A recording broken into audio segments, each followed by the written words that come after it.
Hey everyone, and welcome to this week's DPC Learnings. We're going to talk about how to fill your panel without social media. So many of you that we talk to are always confused about how to grow your practice. You don't necessarily love doing social media.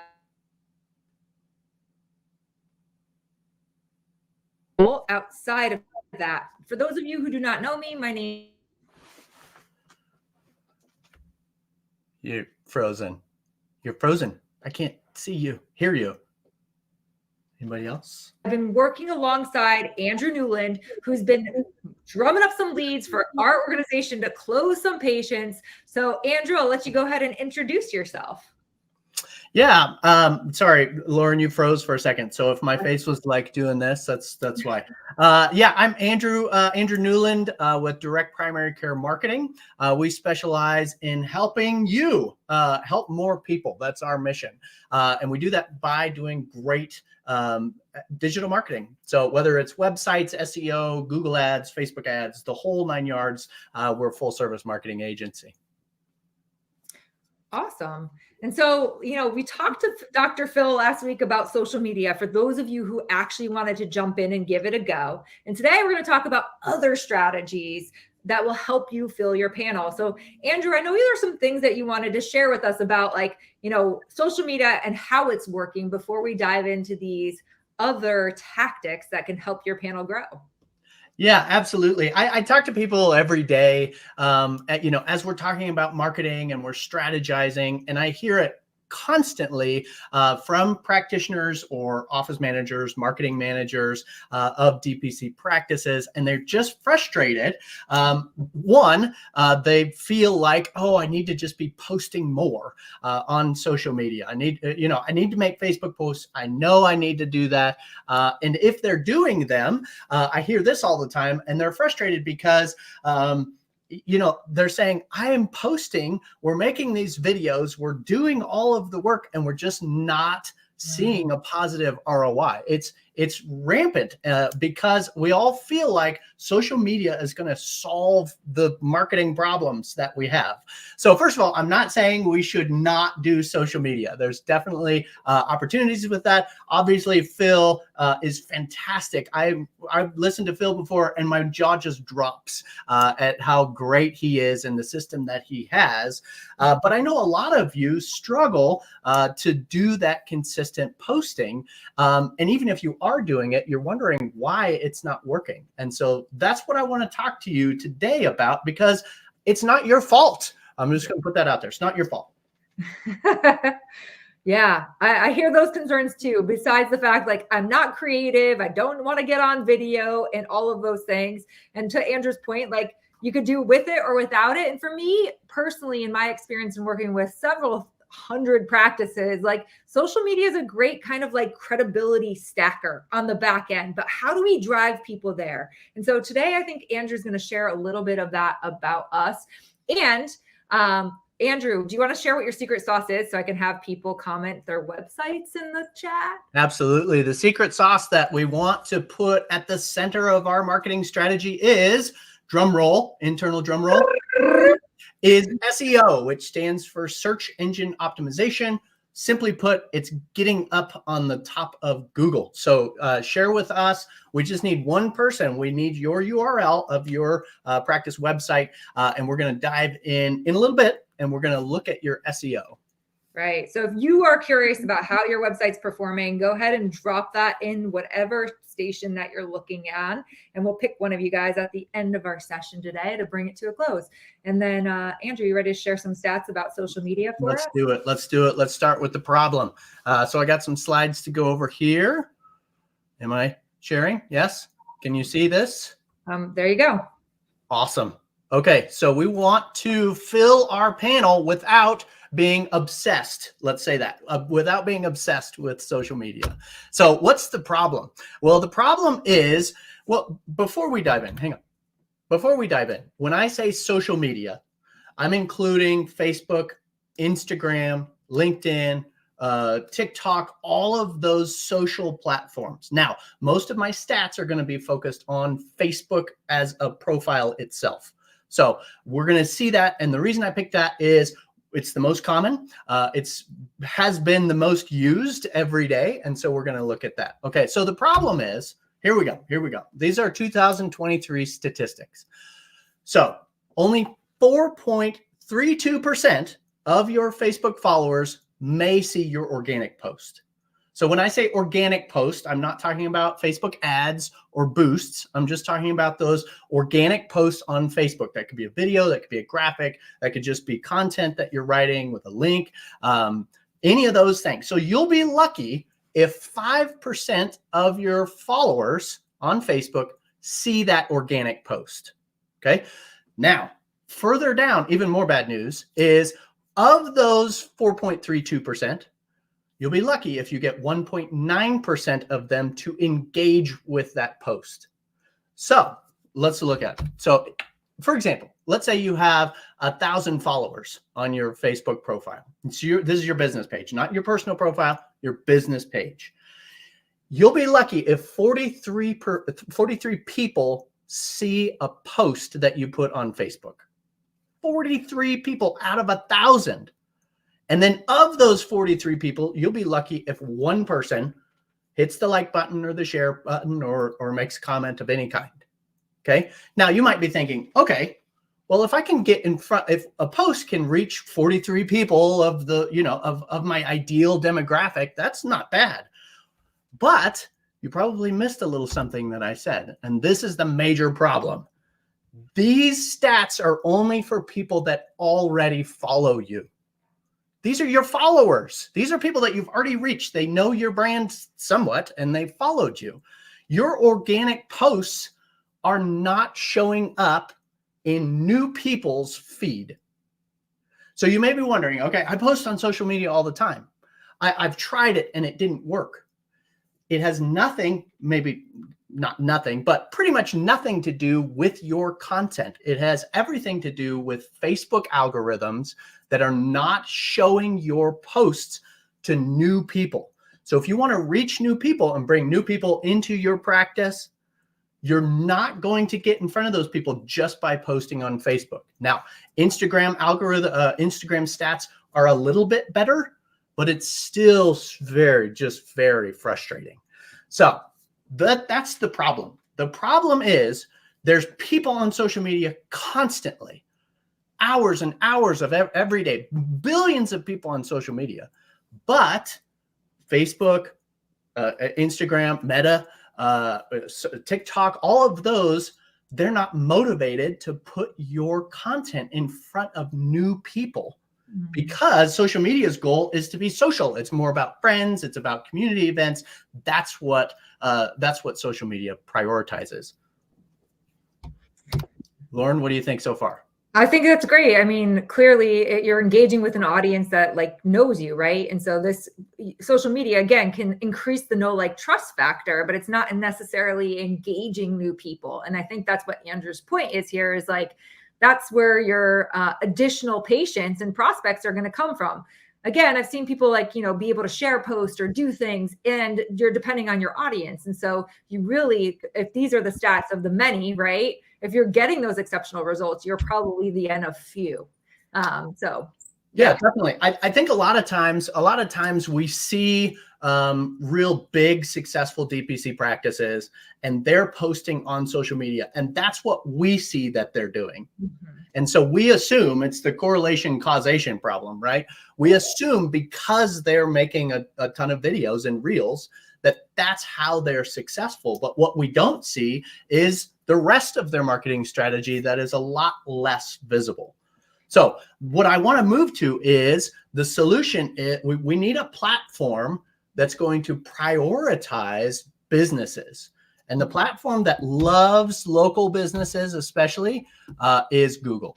Google loves local businesses. It is obsessed with local businesses. Mm-hmm. There's another statistic that says people are 950% more likely to become members of your DPC practice through Google search rather than organic social media.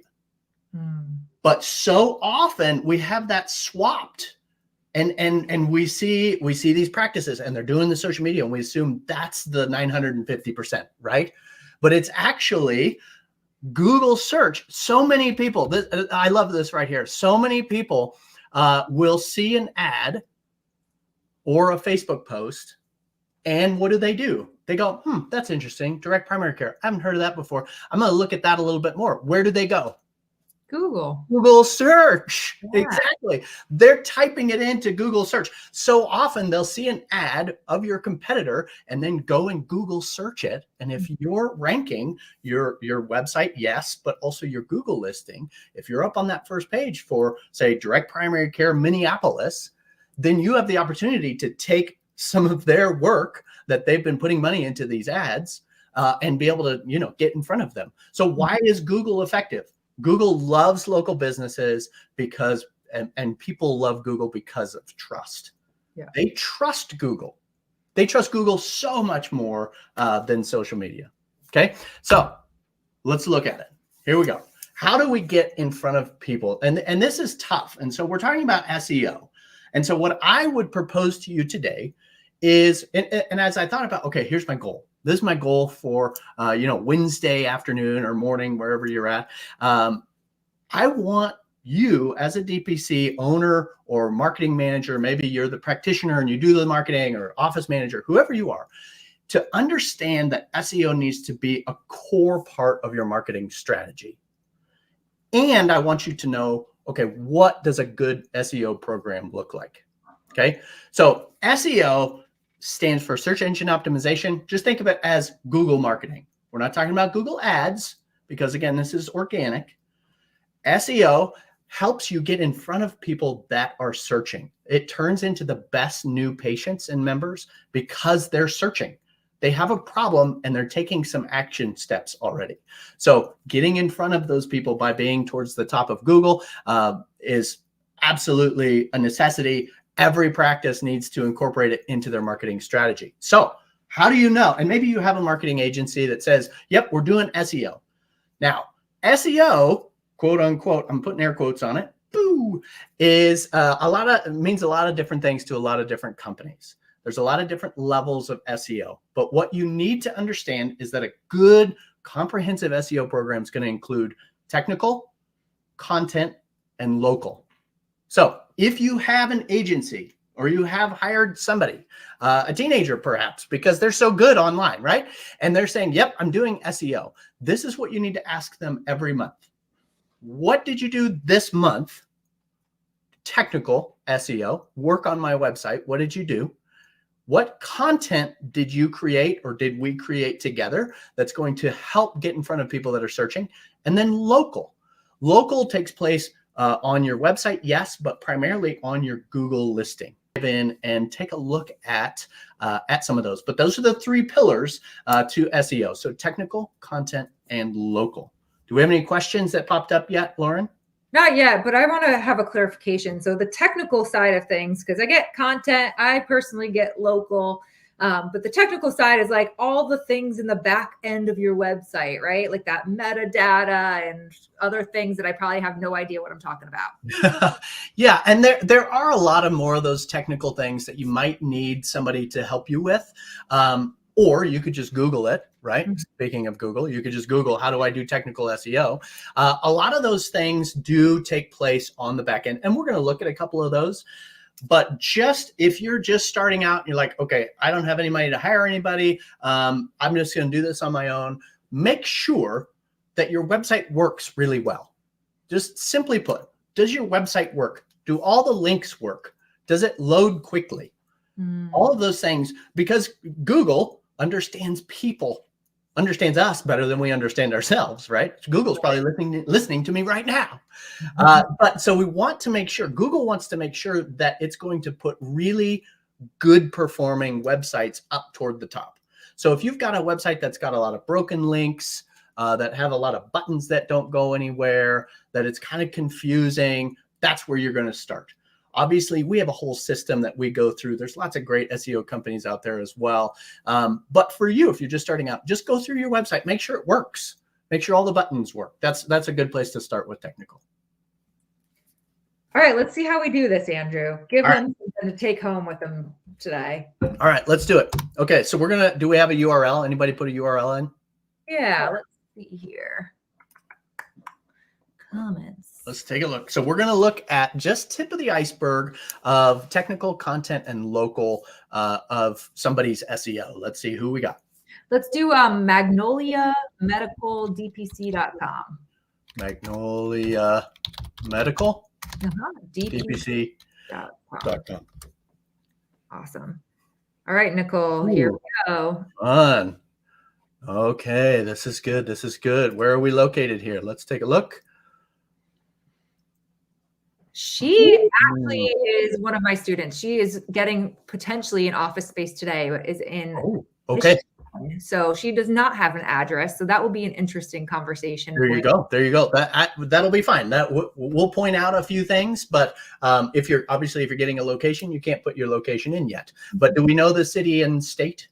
Nicole, maybe you could drop that in the chat, but I think she's in Michigan. Oh, Grand Blanc, Michigan. I found it. Okay. That's fantastic. All right. So we're going to dive in and we're going to look at a couple technical things. So first of all, we want to make sure that the site is loading very fast. This is a high priority for Google. And so Google has a tool that anybody can use. It's free. We're going to just copy the URL and we're going to go in and check. We're going to go to Page Speed Insights. This is a Google tool that's going to give us some a score basically for how it functions on mobile and on desktop. We're going to get a lot of different things, but we're just really looking at the site load speed for now. So this takes a couple minutes, so we'll come back to it. So the next thing that we're going to look at are H1s. This is a little bit more of a technical thing, but this is not hard. Once you know what you're looking for, you can watch a YouTube video or Google it, and you'll be able to figure out how to change the H1 on your particular platform and website. Okay, so if we right click on the website and go to inspect down here, we can look on the code. And in this filter, we're going to hit Control F and we're going to search for the H1. Okay, now you only want one H1 on each page of your site. So Magnolia Medical, you're doing great. You only have one H1. The problem is in this H1, we want to tell people what you do and where you do it. So again, we're telling people, we're telling Google what you do and where you do it. So when people are searching for direct primary care, it's in Grand Blanc. They might put in direct primary care near me. They might do concierge medicine, or they're new to the area and they're looking for a primary care. That's a great position to get in front of people as well. So this H1 should say direct primary care in Grand Blanc, Michigan. That's what that H1 should be. So are people searching in Google for, I'm looking for affordable quality healthcare? Maybe, but not necessarily the people that you're going for. So I love that it says affordable quality healthcare. So I'm not saying to change that. I'm just saying we don't want that to be an H1 necessarily, and we want the H1 to be direct primary care, Grand Blanc. So what you do and where you do it. Again, that's the H1. Now, H2s, and again, this is on each page of the site that you can go through this.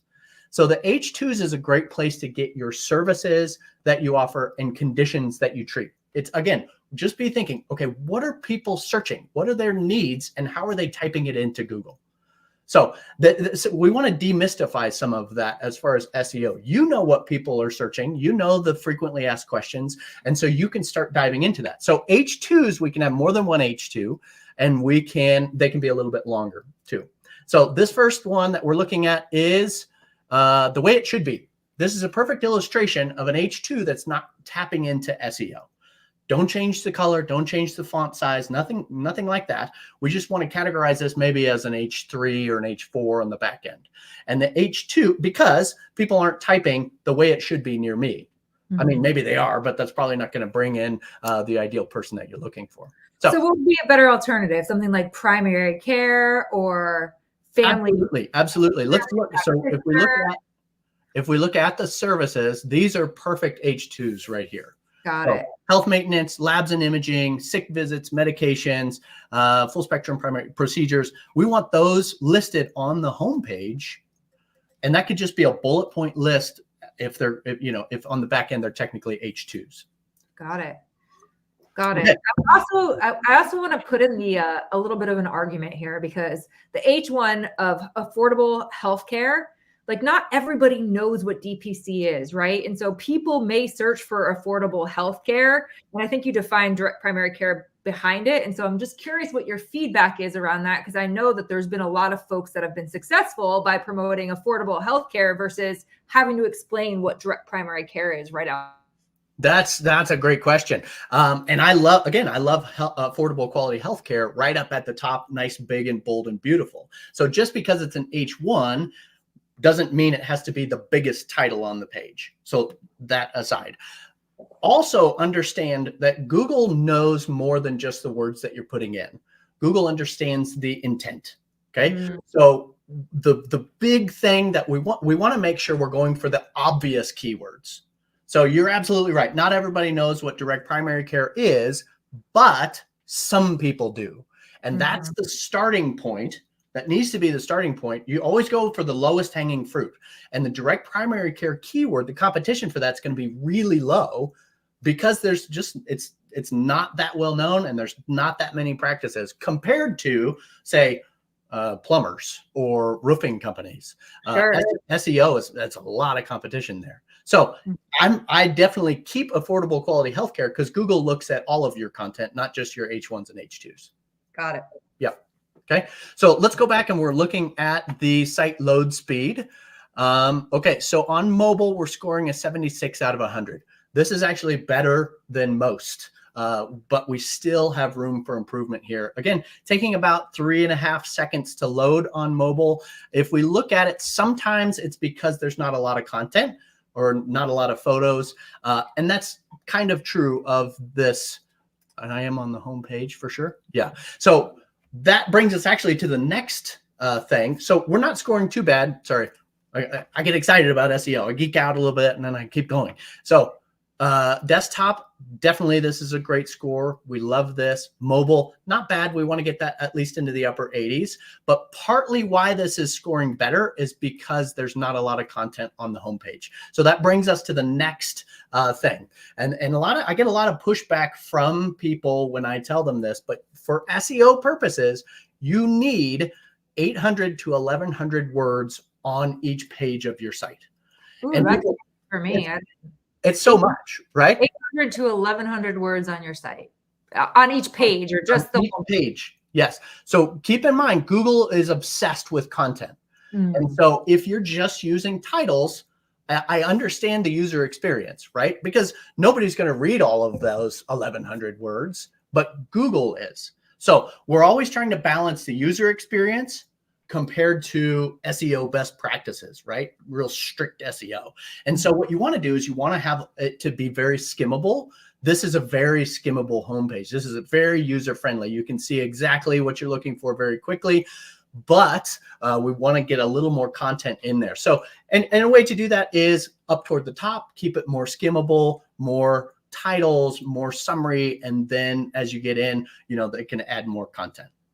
Yes? Okay. Love it. Okay. So a question in regard to, like, there's 800, 1100 words on a page. How many of those need to have like a location or direct primary care, or like the main keywords we want people to search for? Is there like a nice kind of balance in there?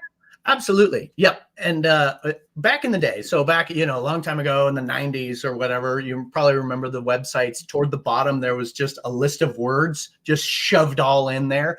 And you could get away with that. That was called keyword stuffing. And you could just throw in, you could put direct primary care 1,000 times, make it a different color so nobody can see it, but Google sees it. You can't do that now. Google will penalize you so fast for keyword stuffing. So you're right. You want lots of content, but it needs to still flow and still be readable and valuable to people. Best practice, you want to mention the keyword that you're going for 7 to 10 times each page. Each page. Not just the keyword like direct primary care, but you also want to talk about your location.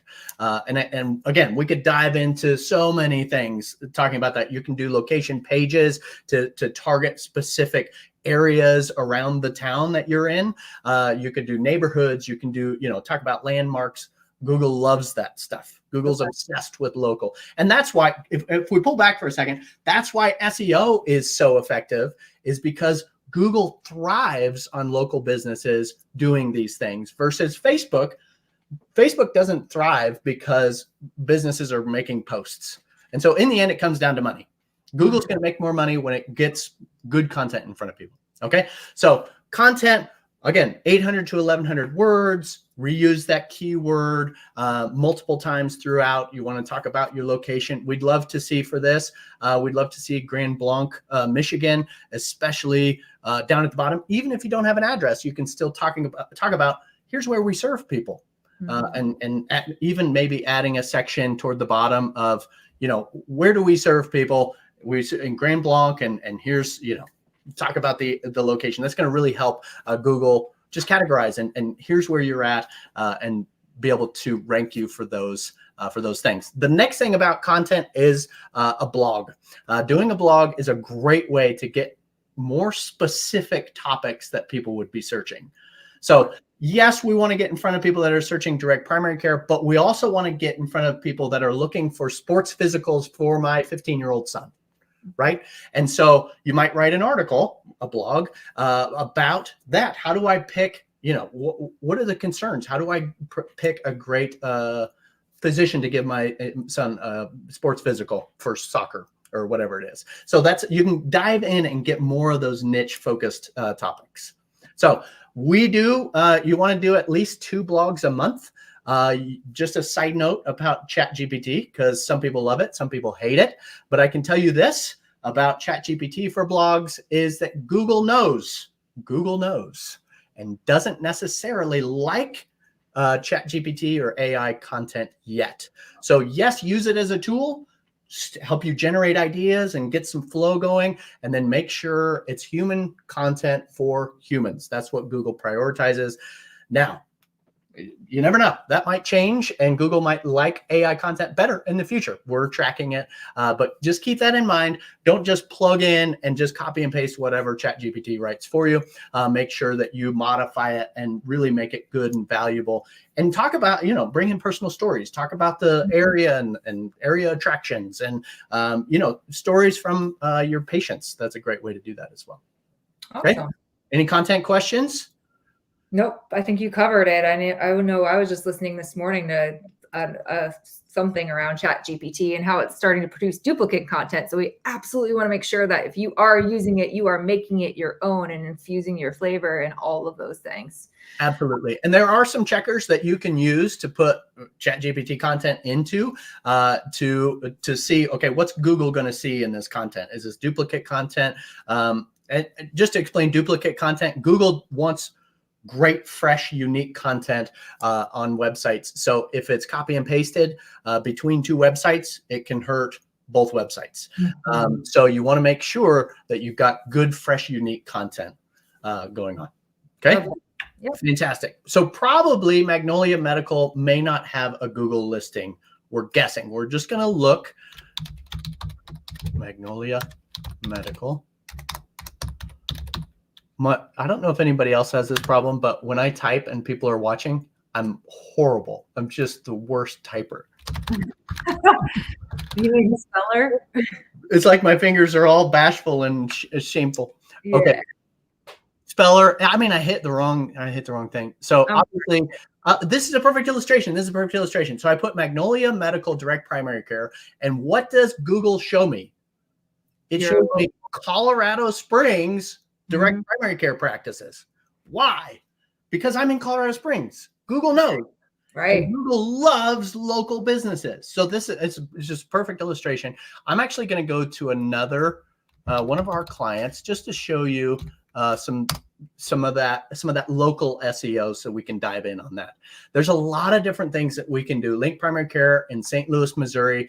One of the easiest ways to stand out and work on your own local SEO is, one, you got to have access to your Google listing, which can be a problem, and I understand that, but you want to nail that down, and I can help you if you need. But then you want to write content for your Google listing.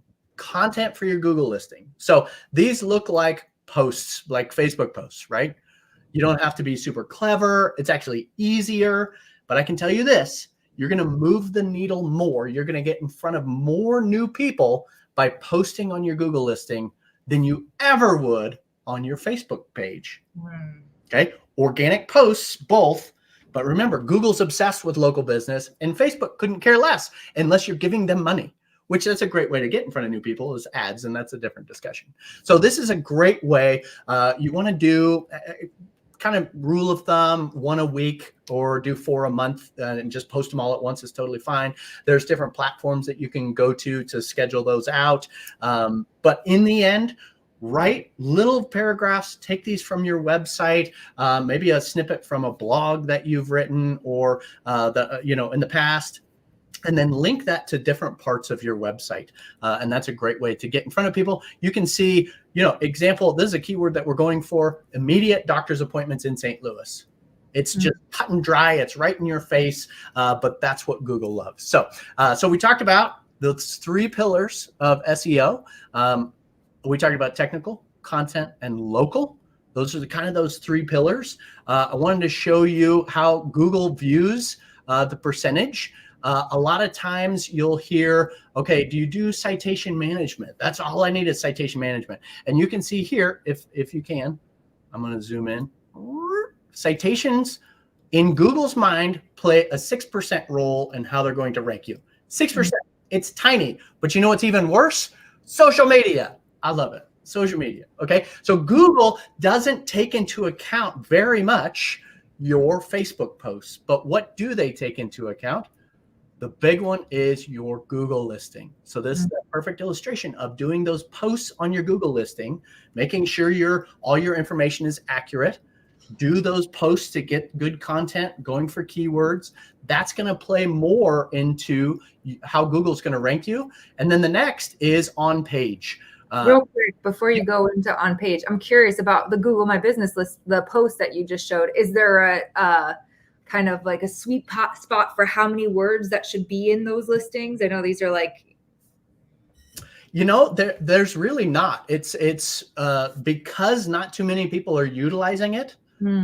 It's easy to catch Google's attention because very few people are doing these posts, especially in the direct primary care world. If you do see somebody doing these posts, almost always they're just a photo of a review, which isn't going to really move the needle a lot unless you're bringing in, unless you're also putting the content in here. So you don't stress about it. It doesn't need to be terribly long. You can see, some of ours are just a few sentences. Sometimes we'll do 4 or 5 paragraphs. Awesome. Yep. Thanks, Andrew. And if you guys have any questions about social SEO during our conversation, please drop those in the chat. Here to help support you as you learn alongside us today. So one more thing. Can I say one more thing about Google? Yeah. Okay, about these posts, and not just for the Google posts, but also for your website, you can do something that's called geotagging. It sounds complicated, but it's really very simple.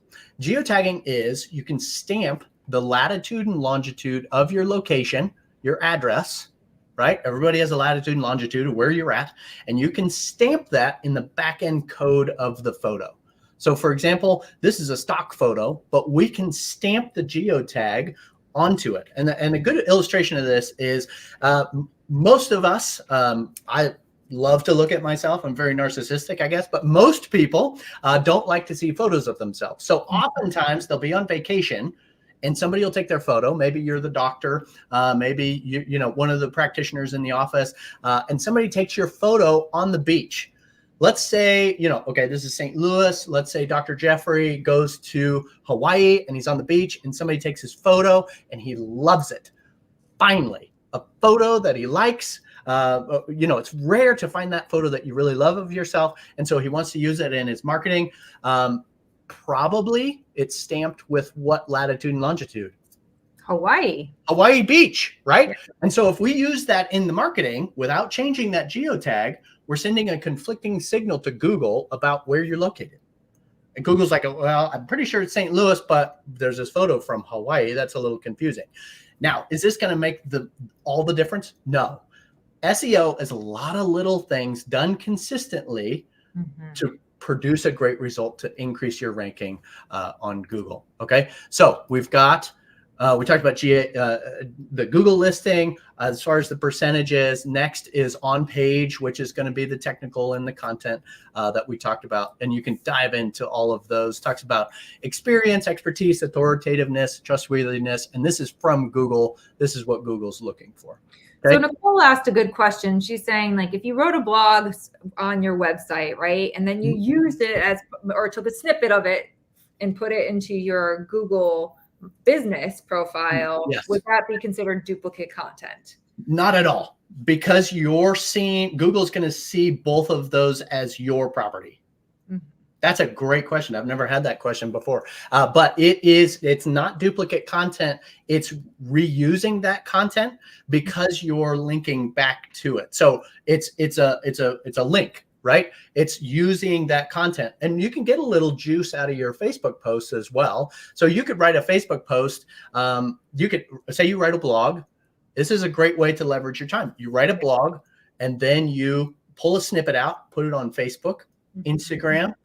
You make a video of it and put it on YouTube, and then, put a snippet of it on your Google listing. So you're reusing that content and then link it all back to your website as well. So that's a great way to do that. I love that. I mean, if the more time that we put into like creation, we get to like syndicate it across the channels. And Exactly. so this is a perfect example for you to be able to do that and drive people back to your platform across multiple media, right? And so I would highly suggest it, Nicole, and for anybody else that's out there, like, leverage your time. And for you, Nicole, and anybody that's interested, we will be talking about that in our Thrive course next week. So yay. Nice. So just as we're winding down, first of all, I would love to make an SEO evaluation video for each of you. Anybody that wants to, go to our website, and right up at the top, you'll see request your free SEO evaluation video. And I will do what I did right here on our live call. It's about a 10 to 15 minute video. Everybody gets a personalized one. I'm going to dive in, show you things. It's not a sales pitch. It is just giving you practical tools. And if you do need help, obviously, we'd love to help you with that. Here's what we have found. We've helped hundreds of practices around the country, and this is what's working. It's called a multi-channel approach. Don't put all your eggs in Facebook basket, but you know what? Don't put all your eggs in the SEO basket either. You need a good, well-rounded multi-channel approach to marketing. Now, don't go with all of the channels, because there's so many different things you could do. I could do Pinterest ads. I could do Spotify ads. You can go, sky's the limit. Make sure you're doing the core things well. And you know what? Most of these are really boring. And so it feels like this can't work. But give it enough time. I call it like it's riding the tortoise, right? The tortoise wins. The tortoise beats the hare in the race. But the tortoise is slow and plodding. But if you have the choice, get on the tortoise when it comes to your marketing. And so multi-channel approach that we have found that works for DPC is you need a great website.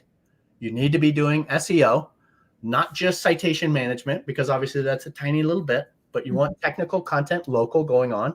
If you can only do one thing, make sure you're doing good SEO. Now, keep in mind, SEO is slow as molasses.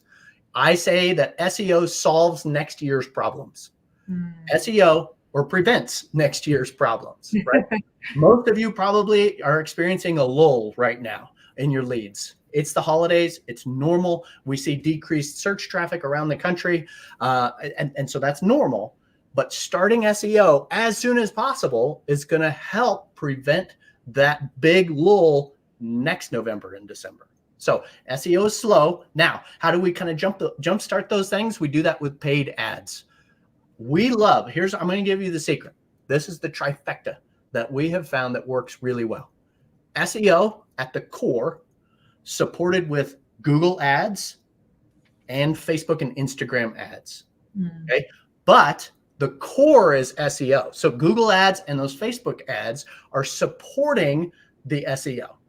So we got SEO getting slowly churning away, right? Well, it takes time to get on that first page. So Google ads helps you get in front at the top of Google for some of those keywords that you're not ranking for yet.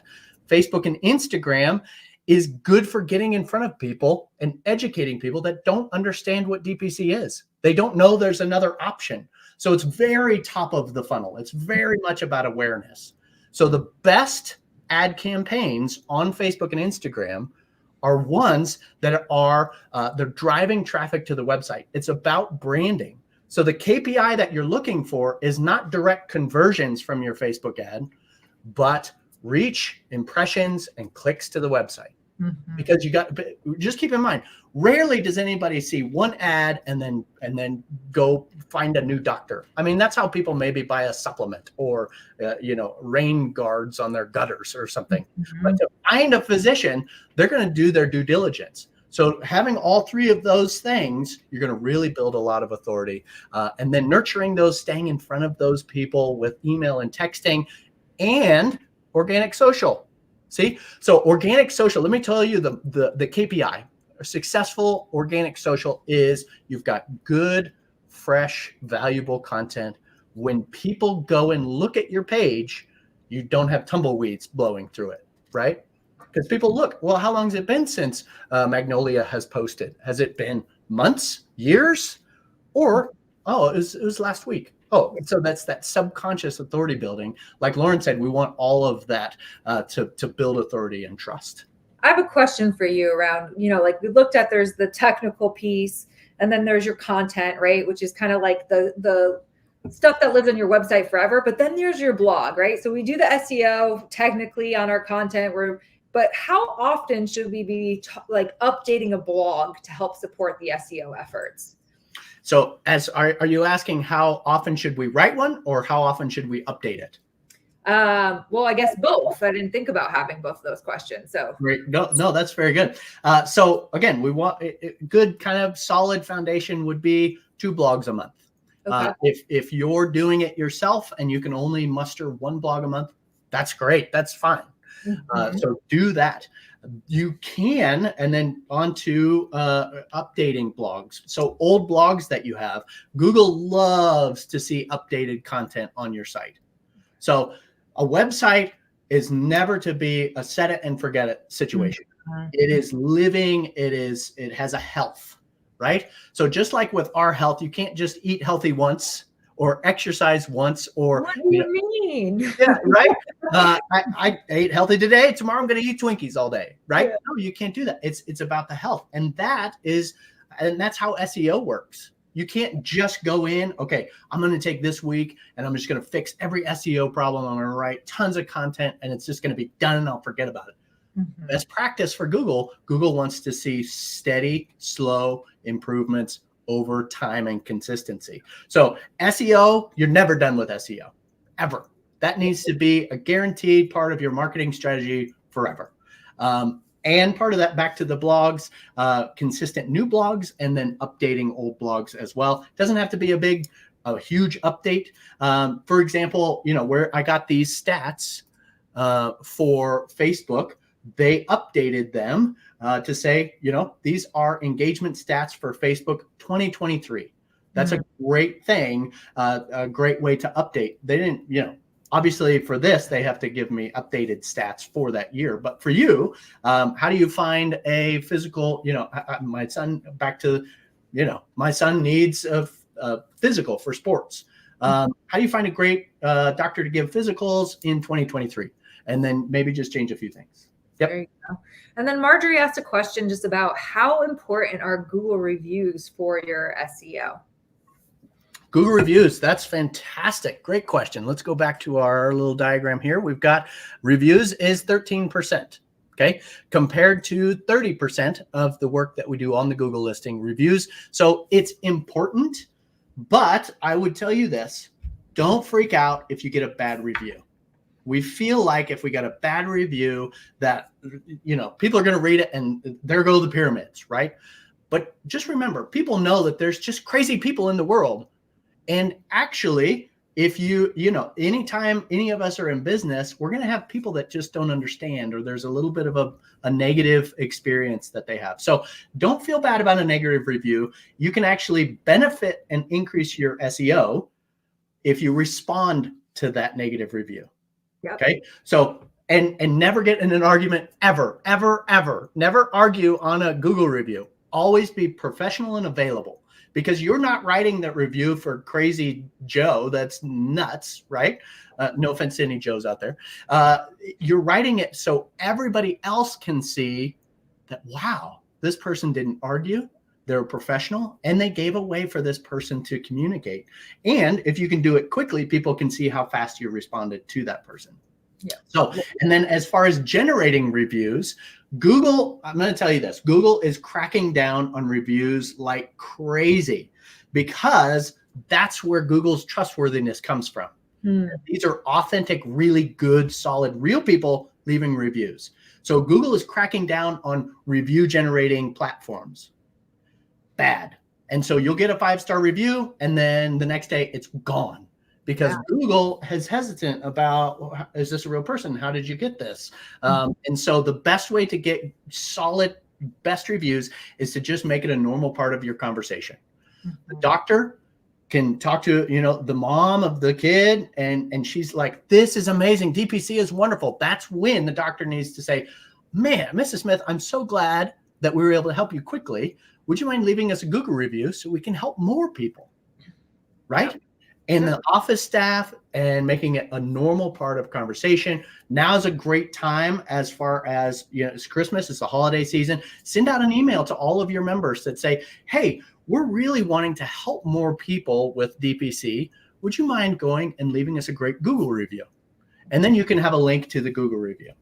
But just keep in mind, if you have a review generating kind of platform, Google's cracking down on those quite a bit. So as we're talking about reviews, and then we got one more question, we'll wrap, but should you respond to the positive reviews? Jennifer's asking as well. Oh, yes. And you can just respond as a thank you. Thank you so much for your great review. Glad we could help you. It's very simple. Again, you're just wanting to show Google that you're paying attention to your listing, and that you're improving it and responding.